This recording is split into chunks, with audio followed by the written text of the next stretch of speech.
Livre de la Genèse. Après le déluge, Dieu dit à Noé et à ses fils, « Voici que moi, j'établis mon alliance avec vous, avec tous vos descendants et avec tous les êtres vivants qui sont autour de vous. Les oiseaux, les animaux domestiques, toutes les bêtes sauvages, tout ce qui est sorti de l'arche pour repeupler la terre. Oui, j'établis mon alliance avec vous. Aucun être vivant ne sera plus détruit par les eaux du déluge. Il n'y aura plus de déluge pour ravager la terre. » Dieu dit encore, « Voici le signe de l'alliance que j'établis entre moi et vous, et avec tous les êtres vivants qui sont autour de vous, pour toutes les générations à venir. Je mets mon arc au milieu des nuages, pour qu'il soit le signe de l'alliance entre moi et la terre. Lorsque je rassemblerai les nuages au-dessus de la terre et que l'arc-en-ciel paraîtra au milieu des nuages, je me souviendrai de mon alliance avec vous et avec tous les êtres vivants. Et les eaux ne produiront plus le déluge qui détruit tout être vivant. » De la première lettre de Saint Pierre apôtre. Le Christ est mort pour les péchés une fois pour toutes. Lui, le juste, il est mort pour les coupables afin de vous introduire devant Dieu. Dans sa chair, il a été mis à mort, dans l'esprit, il a été rendu à la vie. C'est ainsi qu'il est allé proclamer son message à ceux qui étaient prisonniers de la mort. Ceux-ci, jadis, s'étaient révoltés au temps où se prolongeait la patience de Dieu, quand Noé construisit l'arche dans laquelle un petit nombre de personnes, 8 en tout, furent sauvées à travers l'eau. C'était une image du baptême qui vous sauve maintenant. Être baptisé, ce n'est pas être purifié des souillures extérieures, mais s'engager envers Dieu avec une conscience droite et participer ainsi à la résurrection de Jésus-Christ qui est monté au ciel, au-dessus des anges et de toutes les puissances invisibles, à la droite de Dieu. De l'Évangile de Jésus-Christ selon saint Marc. Jésus venait d'être baptisé. Aussitôt, l'Esprit le pousse au désert. Et dans le désert, il resta 40 jours, tenté par Satan.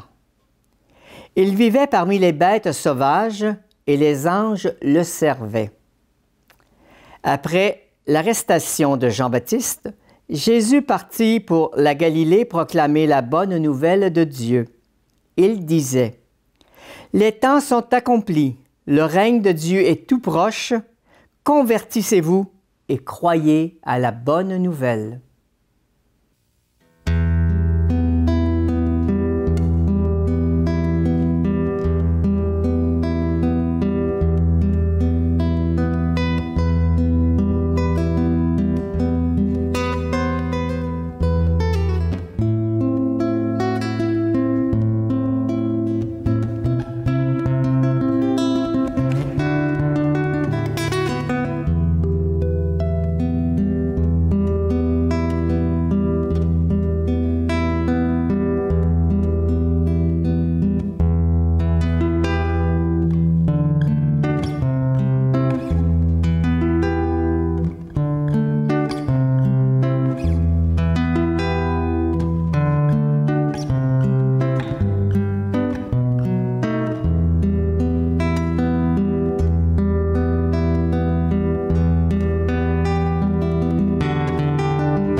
bonjour. Je vous parle à partir d'un studio à l'Université Saint-Paul à Ottawa. Je suis très heureux de vous saluer, particulièrement les gens d'Amos qui nous écoutent et aussi toutes les autres qui peuvent nous suivre sur le web. Alors, nous allons ainsi nous rencontrer durant les dimanches du Carême jusqu'à Pâques inclusivement. Nous allons réfléchir ensemble sur ces textes qui nous sont donnés dans la messe de chaque dimanche du Carême et de Pâques pour éclairer comment vivre notre Carême. Car depuis mercredi passé, nous sommes entrés en Carême. Le Carême, c'est un temps de conversion du cœur, c'est un temps d'écoute nouvelle de la parole, de la laisser nous imprégner pour nous guider dans la vie et aussi pour inspirer notre prière, notre supplication, notre action de grâce, nos remerciements envers Dieu. Alors, nous allons commencer par un premier texte qui nous est donné en ce premier dimanche du Carême.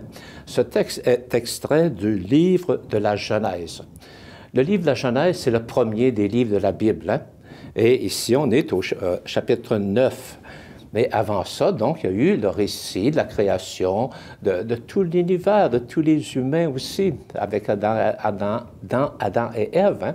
Et à chaque fois que Dieu a créé la vie, et particulièrement les humains, il a dit « c'est bon, c'est très bon, c'est beau ». Dieu était fier de son œuvre. Mais voilà que tout a été rapidement gâché par la désobéissance d'Adam et Ève et surtout le meurtre d'Abel par Caïn. Et durant les chapitres qui suivent, on raconte comment la méchanceté des descendants de Caïn s'est répandue dans toute l'humanité, de sorte que Dieu en est venu à regretter presque d'avoir créé les humains. Et pourtant, comme il aime sa création, il ne se résigne pas à la faire disparaître. Bien sûr, il décide le déluge pour purifier la terre, mais il rencontre un juste qui s'appelle Noé. Hein? Noé, et c'est à Noé et à ses 3 fils avec leurs épouses qui leur donne de bâtir un bateau, on appelle l'arche, l'arche de Noé, comme on dit, et il leur donne à Noé d'entrer dans l'arche avec aussi des coupes de chacune des espèces de la vie, car Dieu veut sauver la vie, c'est le Dieu de la vie. Alors voilà, c'est le déluge. Hein? Et après que l'eau a baissé, Noé sort de l'arche. Hein? Et c'est le texte qu'on a aujourd'hui, en ce premier dimanche du Carême. Le texte commence comme ceci, « Après le déluge ». Donc, il y a eu ce grand moment de drame très profond, qui a voulu être comme une guérison de l'humanité. Hein? Mais voilà, après le déluge, Dieu se fait proche de Noé et de ses fils. C'est Dieu qui prend l'initiative de leur parler. Hein? Et Dieu leur dit, « Voici que moi, j'établis mon alliance avec vous, avec tous vos descendants, et avec tous les êtres vivants qui sont autour de vous, les oiseaux, les animaux domestiques, toutes les bêtes sauvages, tout ce qui est sorti de l'arche pour repeupler la terre. » Donc, vous voyez, Dieu a soin de la vie. Dieu aime la vie. Dieu aime les humains. Et donc, il demande que ça soit perpétué sur la terre. Et là, Dieu fait une alliance. C'est très beau, hein, cette affirmation, hein? Cette alliance qui est une initiative tout à fait gratuite de Dieu. Un Dieu qui est bienveillant et qui veut nous avoir comme ses alliés, hein, ses proches, pour qu'on puisse continuer avec lui, bien sûr, son œuvre sur la terre. Hein? Et il fait l'alliance, non seulement avec les humains, tous les descendants de Noé sont tous humains, hein? Et aussi avec les animaux, avec la nature. Hein? Alors ça, c'est quelque chose à méditer, je pense, en ces jours où nous devenons de plus en plus conscients de l'importance de l'écologie. Hein? La nature et nous, les humains, on a un destin commun. C'est inséparable. Hein? Et Dieu l'a voulu comme ainsi, par cette alliance qu'il a faite avec tous les humains, tous les animaux. Donc, Dieu continue. Oui, j'établis mon alliance avec vous. Et c'est Dieu donc qui insiste pour dire cette alliance, je l'établis avec vous. Et là, il y a une grande promesse. Hein? le Dieu qui toujours est fidèle à sa parole, fait cette promesse. Aucun être humain ne sera plus détruit par les eaux du déluge. Il n'y aura plus de déluge pour ravager la terre. Donc, une promesse d'un Dieu qui est fiable, un Dieu sur lequel on peut compter, un Dieu auquel on peut faire confiance, qui nous garantit que la vie sur la terre, celle des humains et celle des animaux et des plantes et de tout, Dieu veut que ça se continue. Hein? C'est ça son projet pour nous. Hein? Et Dieu ajoute ceci. Hein? Voici le signe de l'alliance que j'établis entre moi et vous. Un signe. Hein? Toute alliance doit avoir un signe, une signature en somme. Hein? Et quel est ce signe, cette signature par laquelle Dieu s'engage profondément dans sa promesse? Je mets mon arc au milieu des nuages, l'arc-en-ciel. Hein? C'est un très beau symbole. Hein? Et on peut y reconnaître au moins deux choses. Hein? Vous voyez, l'arc-en-ciel, quand est-ce qu'il apparaît? C'est après la pluie. Hein? Voilà, le soleil revient, la lumière revient, et là, on a ce magnifique arc-en-ciel. Hein? Donc, c'est le symbole de la lumière qui revient après les ténèbres. Il y a toujours de l'espérance, il y a toujours de l'avenir. C'est ça que dit l'arc-en-ciel. Mais il y a une autre dimension aussi. L'arc-en-ciel, c'est comme un arc, hein? Un arc qui est une arme de guerre, hein? Mais une arme qui est accrochée au mur. Donc, il n'est pas en situation d'attaque, comme une arme avec un guerrier qui attaque. Mais non, hein? Elle est en repos. Dieu donne un signe qu'il est pacifiant, il est en paix avec toute sa création. C'est ça son projet. Hein? Il veut tout réconcilier. Alors, c'est un texte, donc, qui peut parler beaucoup à notre cœur, hein? Et ça vaut la peine de le méditer, parce qu'il y a là un message fondamental. Hein? Au moins, retenons que ce message, cette promesse de Dieu, cette alliance concerne tous les humains, quelle que soit leur race. Hein? C'est important aujourd'hui, ça. Alors que nous vivons une mondialisation des différentes cultures, des différentes ethnies, des différentes races, hein, c'est important d'avoir cette vision de Dieu. Et deuxièmement, cette alliance est faite aussi avec tous les animaux, avec la nature. Là aussi, cette alliance nous rappelle hein, que nous devons, nous aussi, être pacifiques comme Dieu envers les animaux et la nature, hein, et faire attention à cette nature que Dieu nous a confiée. Je pense que ça, c'est deux aspects, au moins, qu'on peut méditer et qui sont très contemporains et qui peuvent éclairer notre carême. Hein. On a des choix à faire dans ce domaine. Est-ce qu'on peut devenir bienveillant comme Dieu? Dieu qui est bienveillant envers tous les humains, Dieu qui est bienveillant envers toute la vie. Et nous allons maintenant passer à l'évangile de la messe du jour. Hein. Cet évangile est tiré de l'écrit de Saint Marc. Hein. Saint Marc est sans doute le premier évangile écrit, qui est un évangile assez bref. Hein. Et ici, le texte que nous avons est tiré du tout début de cet évangile de Saint Marc. Cet évangile commence en nous présentant Jean-Baptiste, hein, qui est là dans le désert et qui proclame un baptême de pénitence, un baptême de conversion.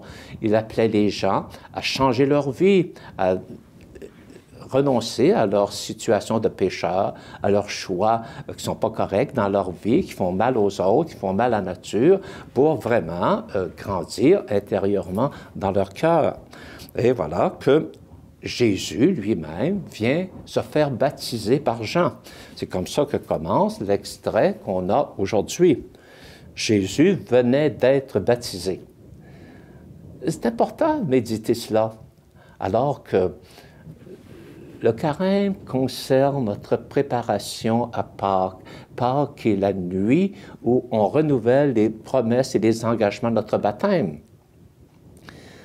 Au tout début de l'Église, déjà, on avait reconnu à travers l'arche de Noé et le sauvetage de Noé, de ses fils, une image déjà du baptême. Hein? où Dieu vient refaire toute sa création nouvelle, neuve. Hein? Alors, c'est ce qui se réalise d'abord en Jésus. Hein? Jésus qui apporte cette nouveauté radicale. Hein? Il vient du Père, il est envoyé par le Père dans notre monde. Et à son baptême se passe un événement très important. Hein? C'est là qu'on perçoit comment le Père, le Fils et l'Esprit Saint sont engagés dans l'histoire humaine. C'est une nouveauté absolue, une nouveauté radicale qui change tout le sens de notre humanité et qui nous doit éclairer tout notre carême. Hein? C'est là, à son baptême, que le ciel s'ouvre avec une communication particulière entre Jésus et le ciel, le Père, le Fils, l'Esprit, et que l'Esprit Saint descend sur Jésus. Hein, comme sous la forme d'une colombe, l'Esprit Saint qui va accompagner Jésus tout au long de son ministère. Et il y a cette voix du Père qui s'adresse à Jésus. « Tu es mon Fils, mon enfant, mon bien-aimé.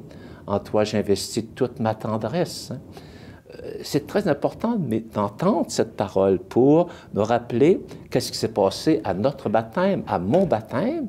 Cette même parole a été dite sur moi.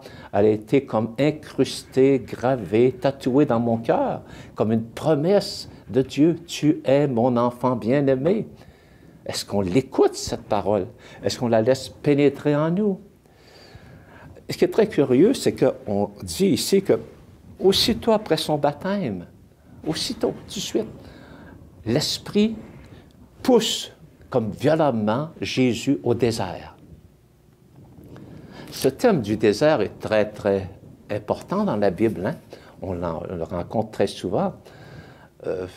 Ça rejoint, en somme, j'oserais dire, cette poussée hors du paradis terrestre vers le monde difficile d'Adam et Ève après leur faute. Et surtout, ça rappelle, hein, qu'est-ce qui s'est passé après la libération d'Égypte, hein, où Dieu a arraché son peuple de l'esclavage, hein, qui l'opprimait, qui le détruisait. Et qu'est-ce qu'il a fait, Dieu? Il l'a poussé au désert, afin que, durant ces 40 ans au désert, il se purifie intérieurement, qu'il se libère de toutes ces idoles qu'il avait acquises lors de l'esclavage en Égypte. Et il devait donc passer à travers ces temps de purification. Et on sait, en lisant les récits de l'Ancien Testament, que le peuple a échoué. Continuellement, dans le désert, il a défié Dieu. Il l'a toujours défié de me prouver qu'il est là, qu'il agit, qu'il ne l'abandonne pas. Là où le peuple a échoué, Jésus lui réussit. Hein? C'est ça que nous dit ce texte. Hein? Dans le désert, il resta 40 jours, comme le peuple est resté 40 ans. Et puis, durant ce temps, on dit qu'il a été tenté par Satan. Saint Marc, contrairement aux autres évangélistes, ne nomme pas ces tentations. Pour les discerner, il faut lire l'Évangile. Hein, et on trouve facilement que là, on voit que Jésus a dû résister, a dû dire non à certaines tentations telles que le pouvoir, hein, le Messie puissant. C'est un tel Messie que rêvaient ses amis, Pierre et les autres, et sans cesse, il lui renvoyait cette image, ce désir. Jésus a dû dire non. Il a dû dire non aussi au succès. Hein? Ben oui, les gens, ses amis voulaient qu'il ébahisse les foules de toutes sortes de façons. Il a dû dire non. Hein? Alors, voyez donc, il y a eu plusieurs tentations tout au long de la vie de Jésus, mais toujours, il a résisté. Donc, on sait que dès le début de sa vie publique, Jésus est vainqueur de Satan, de l'ennemi, du menteur, de celui qui veut sans cesse tuer les humains de toutes sortes de façons. Hein? Et la conséquence, on dit, il vivait parmi les bêtes sauvages et les anges le servaient. Bon, ces deux images, qu'est-ce qu'on signifie par cela? Les bêtes sauvages, hein? Jésus vivait parmi les bêtes sauvages, il n'était plus sauvage. Jésus, en réussissant à dépasser Satan, à le rejeter, réconciliait les humains avec Dieu, entre eux, et aussi réconciliait avec la nature. Hein. Alors là, c'est des moments très importants ça, de méditation. Hein. Cette réconciliation que Jésus fait déjà dans le désert et qu'il fera ensuite durant son ministère jusque sur la croix que nous célébrerons à Pâques, le vendredi saint. Et on dit ensuite les anges le servaient. Ça veut dire que Dieu avait soin de lui. Dieu a soin des humains. Dieu a soin de personnes qui lui confient leur vie, lui font confiance. Et là, on dit après l'arrestation de Jean-Baptiste. Donc, vous voyez, Jean-Baptiste qui avait été le précurseur de Jésus dans sa naissance. Hein. Il est né avant Jésus. Maintenant, il va l'être aussi dans sa mort. Hein. Après l'arrestation de Jean-Baptiste par Hérode, qui l'a fait mourir, hein. Il a fait couper la tête. Bon, pour ça, cet événement est pour Jésus un signal de ce qu'il doit faire. Hein. Donc, il commence son ministère. Jésus partit pour la Galilée, là où il a été élevé dans ce coin-là. La Galilée, qui est un mélange de peuples, hein, à la fois juifs et païens, et un lieu où passent des armées, où il y a beaucoup de monde. Hein. Donc, Jésus va là où il y a du public. En somme, il sort du désert. Hein. Et qu'est-ce qu'il fait, là? Il proclame la bonne nouvelle de Dieu. Voilà, son ministère proclame une bonne nouvelle. On a tellement besoin de bonnes nouvelles dans notre vie. Hein? On a beaucoup de mauvaises nouvelles de toutes sortes. Mais lui, Jésus, ce qui apporte une bonne nouvelle. Et qu'est-ce que c'est cette bonne nouvelle? C'est à la fois un appel. Et il nous rappelle que nous sommes responsables aussi de notre vie. Hein? Qu'est-ce qu'il dit? Bon, les temps sont accomplis. Ça veut dire, dans le plan de Dieu, c'est le moment, là, où Dieu, d'une façon particulière, se fait proche des humains, leur montre particulièrement son amour.